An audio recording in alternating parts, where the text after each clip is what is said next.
daw siya nakaka-recover kay Blue pre. Ah, kaya pala. Kaya pala kanina panay yung tingin niya kay Blue. Uy, hindi ah. Hindi ka affected na partner sila ni Cloud? Hindi nga. Matagal ko nang sinabi sa inyo, di ba? Wala na akong pake kay Blue. Tapos na ako kay Blue. Wala na akong pakialam sa babae na yun.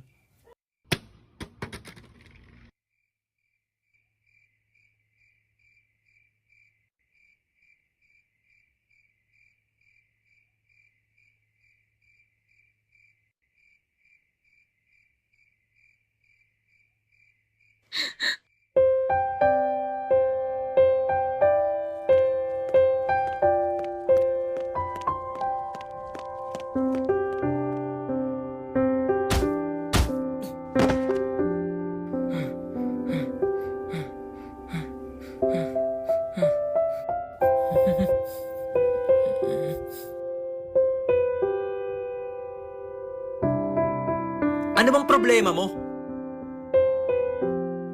Manhid ka ba talaga? Pre, teka.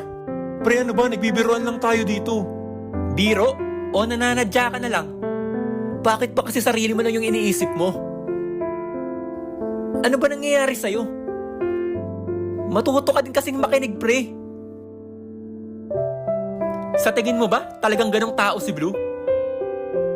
Nakipaghiwalay siya sa'yo dahil nalaman niya na pinagpustahan niyo siya. Pero wala kang narinig sa kanya, di ba?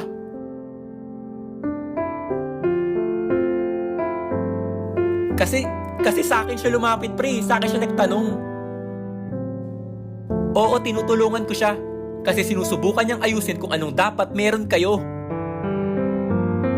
Pero ikaw tong bobo na naniniwala na ikaw pa din yung pinaglaruan. Nandun lahat sa sulat na binigay niya sa'yo. Pero hindi mo alam, di ba? Hindi mo man lang kasi siya binigyan ng chance para ipaliwanag yung sarili niya. Nakipaghiwalay siya sa'yo kasi ayaw niya na magsimula lang kayo ng dahil lang sa pustahan. Ayaw niya na magsimula kayo sa maling paraan. Naiintindihan mo ba? Kaya pilit niyang inaayos hanggang ngayon. Kasi gustong gusto ka niya eh.